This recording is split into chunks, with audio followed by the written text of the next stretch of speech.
दोस्तों, आज का यह वीडियो रेशियो चैप्टर का तीसरा पार्ट है। 2 वीडियो पहले ही अपलोड हो चुका है, आप चाहें तो देख सकते हैं। लिंक आपको डिस्क्रिप्शन बॉक्स में मिल जाएगा। चलिए आज के पहले सवाल को देखते हैं।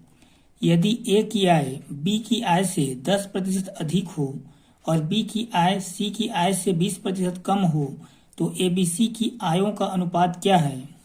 हमें ए अनुपात बी अनुपात सी का मान निकालना है। तो सवाल में हमें ए के बारे में कहा है कि बी की आय से 10% अधिक है और बी के बारे में कहा है कि सी की आय से 20% कम है, लेकिन सी के बारे में हमें नहीं बताया गया है कि किसी से कम है या ज़्यादा है। तो यहाँ सी की आय को हम 100 मान लेते हैं, क्योंकि सी की आय जितना भी है अपने आप में पूर्ण है। ठीक। अब बी की आय के बारे में कहा है कि सी की आय से 20% कम है, यानी कि 80% है। किसका? सी की आय का, यानी कि 100 का। तो 100 का 80% कितना होगा? 80 होगा। ठीक। और ए की आय के बारे में कहा है कि बी की आय से 10% अधिक है, यानी कि इस 80 का जो है 110%। तो 80 का 110% कितना हो जाएगा? 88 हो जाएगा। इसको भी हम अनुपात में लिख लेते हैं। अब देखिए, तीनों संख्या जो है किसी एक संख्या से कटेगा। 4 से कटेगा, 4 से 22 बार में कट गया। 80 जो है 4 से 20 बार में कट जाएगा और 100 जो है 4 से 25 बार में कट जाएगा। ठीक है। अब इसमें भी हम अनुपात का चिन्ह लगा देंगे। तो यह जो है हमारे इस सवाल का आंसर हो जाएगा। ए बी सी की आयों का अनुपात है। ठीक। तो आंसर हमारे कौन से ऑप्शन में है? ऑप्शन ए में। तो ऑप्शन ए जो है हमारा करेक्ट आंसर हो जाएगा। उम्मीद है आपको समझ में आया होगा। चलिए इसी तरह देखते हैं कुछ और सवाल। दोस्तों, हमारा अगला सवाल है, दो संख्याओं का योग 40 है तथा अंतर 4 है, उन संख्याओं का अनुपात क्या होगा। तो इस सवाल में हम पहली संख्या को x मान लेते हैं और दूसरी संख्या को y मान लेते हैं। तो प्रश्न के अनुसार से x प्लस वाई बराबर कितना हो जाएगा? 40 और x माइनस वाई बराबर हो जाएगा 4। अब इस दोनों समीकरण को हम जोड़ देते हैं। तो ये तो x से जुड़ के हो जाएगा आपका 2x से, और इस प्लस वाई में माइनस वाई कट जाएगा। ठीक। तो राइट साइड में अब हो जाएगा 40 और 4 44। अब x बराबर हो जाएगा 2 से भाग चला जाएगा 22 बार में। तो इस तरह से x का मान आया 22। अब पहली संख्या हमने x माना था, यानी कि पहली संख्या जो है 22 है, और दूसरी संख्या के लिए हम इस x के मान को समीकरण 1 में रखते हैं। तो यहाँ पे x के बदले में 22 रखेंगे तो y बराबर कितना हो जाएगा? यहाँ का 22 जो है 40 में माइनस हो जाएगा, तो बचेगा कितना? 18 बचेगा, और 18 ही हमारा दूसरा संख्या होगा। ठीक। यानी कि ये y का मान है। और हमें इस सवाल में दोनों संख्याओं का अनुपात को पूछा है, तो इसको हम कटा देते हैं। 2 से कट जाएगा 11 बार में, 18 कट जाएगा 9 बार में। तो इस तरह से हमारा आंसर कितना आएगा? 11:9। तो 11:9 जो है हमारे कौन से ऑप्शन में है? ऑप्शन सी में। तो ऑप्शन सी जो है हमारा करेक्ट आंसर हो जाएगा। चलिए देखते हैं अगले सवाल को। अगला सवाल है, दो संख्याओं का योगफल 45 है और उनका अनुपात 7:8 है, तो वे दो संख्याएं क्या है। तो पहली संख्या को हम 7x मान लेते हैं और दूसरी संख्या को 8x मान लेते हैं। अगर उन दोनों संख्याओं का अनुपात 7:8 है तो। ठीक। और आगे कहा है कि उन दोनों संख्याओं का योगफल 45 है, तो दोनों को जोड़ के हम 45 लिख देंगे। अब इसको हम आगे सोल्व करेंगे तो ये हो जाएगा 15x बराबर 45, और 45 जो है 15 से 3 बार में कट जाएगा, तो x बराबर हो जाएगा 3। इस x के मान से 7x और 8x का मान निकालेंगे, जो दो संख्याएं हैं। ठीक। अब देखिए x का मान 3 है, तो 7x का मान कितना हो जाएगा? 7 तिया 21, और 8x का मान कितना हो जाएगा? 8 तिया 24। तो यह जो है 21 और 24 हमारे इस सवाल का आंसर है, जो कि ऑप्शन बी में है। ठीक। और एक बात, यदि हमें सवाल में कहता कि सबसे बड़ी संख्या क्या है, तो हमारा आंसर जो है 24 हो जाता, और छोटी संख्या कहता 21 हो जाता। ठीक। चलिए अब देखते हैं अगले सवाल को। दोस्तों, हमारा अगला सवाल है, तीन संख्याओं का योग 64 है, यदि पहली और दूसरी संख्या का अनुपात 3:5 हो तथा दूसरी एवं तीसरी संख्या का अनुपात 5:8 हो, तो दूसरी संख्या क्या है। इस सवाल में हम पहली संख्या को a मान लेते हैं, दूसरी संख्या को b और तीसरी संख्या को c। और सवाल में कहा है कि पहली और दूसरी संख्या के अनुपात 3:5 है, यानी कि ab का अनुपात 3:5 है, और दूसरी एवं तीसरी संख्या का अनुपात 5:8 है। ये बी और सी का अनुपात हो गया 5:8। अब यहाँ हम ABC में अनुपात निकालेंगे, तो इसके लिए हम AB के अनुपात को यहाँ पे रखेंगे 3:5। अब BC का अनुपात कितना है 5:8। अब देखिए इसको हम गुणा करेंगे, कैसे गुणा करेंगे, 3×5 = 15, 5×5 = 25, अब 5×8 = 40। आगे कटेगा ये किसी एक संख्या से, 5 से कट जाएगा, 5×3 = 15, 5×5 = 25, अब 5×8 = 40, यानी कि 3:5:8। ठीक। अब देखिए यदि इन तीनों संख्याओं का अनुपात 3:5:8 है तो पहली संख्या को हम 3x मान लेते हैं और दूसरी संख्या को 5x और तीसरी संख्या को 8x। और सवाल में कहा है कि तीनों संख्याओं का योग जो है 64 है, तो तीनों को हम जोड़ के बराबर में 64 लिख देंगे। अब इसको हम आगे सॉल्व करते हैं, 3 और 5 8, 8 और 8 16, यानी कि 16x = 64 हो जाएगा। ठीक। अब x का मान कितना हो जाएगा 4, क्योंकि 64 जो है 16 से 4 बार में कट जाएगा। x का मान कितना आया 4। हमें सवाल में क्या पूछा है, दूसरी संख्या, तो ये पहली संख्या है, ये दूसरी संख्या है, ये तीसरी संख्या है, यानी कि हमें 5x का मान निकालना है। यदि x का मान 4 है तो 5x का मान कितना हो जाएगा 5×4 = 20। तो 20 जो है हमारे इस सवाल का आंसर है। तो आंसर कौन से ऑप्शन में दिया है, ऑप्शन ए में, जो कि हमारा करेक्ट आंसर हो जाएगा। चलिए देखते हैं अगले सवाल को। अगला सवाल है, 3 संख्याएं 3:4:5 के अनुपात में है। इनमें सबसे बड़ी संख्या तथा सबसे छोटी संख्या का योग शेष तीसरी संख्या तथा 52 के योग के बराबर है।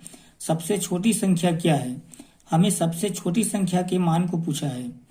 तो इस सवाल में हम संख्याओं को 3x, 4x और 5x मान लेते हैं। 3x सबसे छोटा संख्या हो जाएगा और 5x सबसे बड़ी संख्या। सवाल में कहा है कि सबसे बड़ी संख्या 5x तथा सबसे छोटी संख्या का योग 3x है। इनका योग जो है शेष तीसरी संख्या, यानी कि छोटी और बड़ी को छोड़ के शेष कौन सी है, 4x यही है। ठीक। तो 4x को लेंगे। कहा है कि शेष तीसरी संख्या तथा 52 के योग के बराबर है, तो इसमें +52 लिख देंगे। अब ये दोनों जो है बराबर हो जाएंगे। इसको हम आगे सोल्व करेंगे तो कितना हो जाएगा, 4x जो है इसमें माइनस हो जाएगा, बचेगा 1x, यानी कि 1x और 3x हो जाएगा आपका 4x। 4x = 52। अब x का मान कितना हो जाएगा 13, क्योंकि 52 जो है 4 से 13 बार में कट जाएगा। हमें सवाल में क्या पूछा है, सबसे छोटी संख्या पूछा है। तो सबसे छोटी संख्या को हम 3x माने हैं, तो x का मान 13 है, तो 3x का मान कितना हो जाएगा 13×3 = 39, और 39 ही छोटी संख्या है। 39 हमारे कौन से ऑप्शन में है, ऑप्शन सी में, जो कि करेक्ट आंसर हो जाएगा। चलिए देखते हैं अगले सवाल को। अगला सवाल है, 360 रुपए को 3:7:14 के अनुपात से राम, श्याम और मोहन के बीच विभाजित किया गया। श्याम को कितने रुपए मिले? हमें श्याम को जो रुपए मिले उसके बारे में पूछा है कि कितने रुपए मिले। तो हम राम के रुपए को जो है 3x मान लेते हैं और श्याम के रुपए को 7x और मोहन के रुपए को 14x। और कुल रुपए कितना है 360, तो बराबर में हम 360 लिखेंगे। अगर तीनों के रुपए को जोड़ेंगे तो 360 रुपए होगा, क्योंकि 360 रुपए को जो है बांटा जा रहा है। ठीक। अब इसको हम आगे सोल्व करेंगे तो 3 और 7 कितना हो जाएगा 10, 10 और 14 24, यानी कि 24x = 360। अब x बराबर हो जाएगा 360 जो है 24 से 15 बार में कट जाएगा, तो x का मान कितना आया 15। हमें सवाल में पूछा है श्याम को कितने रुपए मिले, तो श्याम के रुपए को हमने कितना माना है 7x। तो यदि x का मान 15 है तो 7x का मान कितना हो जाएगा 15 7 105।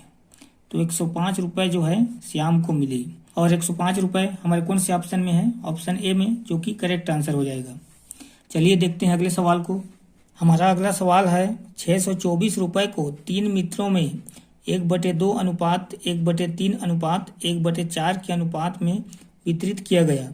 तीसरे मित्र का भाग क्या होगा? तो सबसे पहले हम इस 2, 3 और 4 का एलसीएम निकालेंगे। तो एलसीएम इनका क्या हो जाएगा 12 हो जाएगा।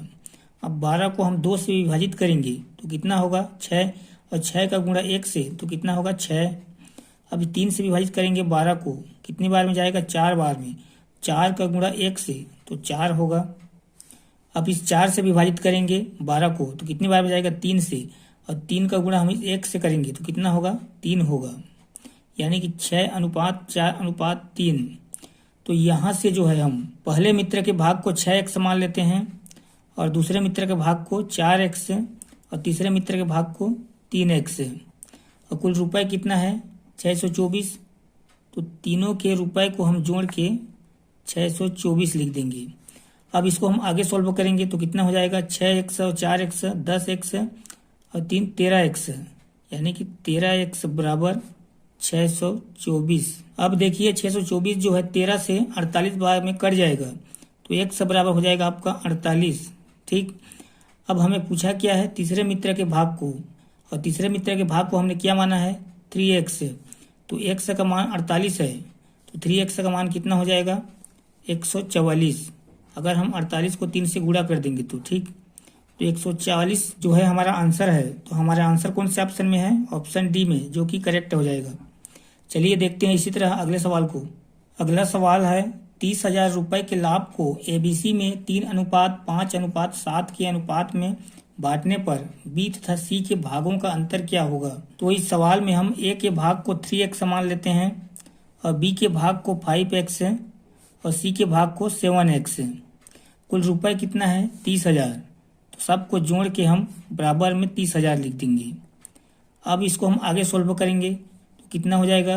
3 और 5 8, 8 और 7 15, यानी कि 15x बराबर 30,000। अब x बराबर क्या हो जाएगा? 15 से कट जाएगा तो ये हो जाएगा आपका 2,000। ठीक, x का मान कितना आया? 2,000। हमें बोला क्या है? b तथा c के भागों का अंतर। तो ये हो गया b का भाग, ये हो गया c का भाग। तो x का मान 2,000 है तो 5x का मान कितना हो जाएगा? 2 5 6 10,000। ये हो गया आपका 10,000 जो है b का भाग है। अब c का भाग है 7x है तो 2 7 14 हो जाएगा। तो 14,000 जो है c का भाग है। अब दोनों में अंतर कितने का है? 4,000 का है। तो 4,000 जो है हमारा इस सवाल का आंसर हो जाएगा, जो कि ऑप्शन बी में है। तो ऑप्शन बी जो है करेक्ट हो जाएगा। चलिए देखते हैं अगले सवाल को। अगला सवाल है 3600 रुपए की कुल लाभ राशि को ए, बी और सी के बीच इस प्रकार बांटना है कि A/B बराबर 15:8, B/C बराबर 7:8 हो तो A को कितना प्राप्त होगा? हमें इस सवाल में A/B का मान दिया है और B/C का। तो हमें सबसे पहले A/B/C का मान निकालेंगे। इसके लिए हम क्या करेंगे? A/B के मान जो दिया है 15:8, इसको यहाँ पे रखेंगे 15:8, और B/C का मान कितना है? 7:8। तो 7 और 8 इसको हम गुणा करेंगे। कैसे गुणा करना है? 15 सत्ते 105, 8 सत्ते 56, 8 अट्ठे 64। अब हम देखेंगे क्या ये तीनों संख्या जो है, ये अनुपात जो है, क्या किसी एक संख्या से कटेगा? तो हम देख रहे हैं कि किसी एक संख्या से नहीं कटेगा। अब यहाँ हम ए के हिस्से के रुपए को 105x मान लेते हैं और बी के हिस्से को 56x और सी के हिस्से को 64x। अब कुल रुपए कितना है? 3600 रुपये। तो तीनों को जोड़ के जो है हम 3600 लिख देंगे बराबर में। ठीक, 105 और 56 और 64 को हम जोड़ेंगे तो कितना हो जाएगा? 225, यानी कि 225x बराबर 3600। अब आगे हो जाएगा ये x बराबर 3600 बटे में 225। इसको हम कटाते हैं 15 से 225 जो है 15 बार में कटेगा, और 15 दूना 30 और 15 चौक 60 और 1 0। कितना हो गया? x बराबर 240 बटा 15। अब हम इसको आगे कटाते हैं तो 15 से 240 जो है 16 बार में कट जाएगा। ठीक, तो x का मान कितना आया? 16। हमें सवाल में क्या पूछा है? a को कितना प्राप्त होगा? तो a को प्राप्त होगा उसको कि हमने कितना माना है? 105x माना है। तो x का मान 16 है तो 105x यानी कि 105 और 16 का गुणा हो जाएगा। तो कितना हो जाएगा? 16 पंचे 80 का 0 और बचा कितना? 8। 16 0 0 तो 8 हो जाएगा। 16 एकम 16। तो 1680 रुपये जो है ए को प्राप्त होगा। तो 1680 हमारे कौन से ऑप्शन में है? ऑप्शन ए में, जो कि हमारा करेक्ट आंसर हो जाएगा। दोस्तों उम्मीद करता हूँ आपको आज का क्लास जो है अच्छा लगा होगा और सभी सवाल जो है समझ में भी आया होगा। दोस्तों आज के लिए बस इतना ही। चलिए मिलते हैं नेक्स्ट वीडियो में।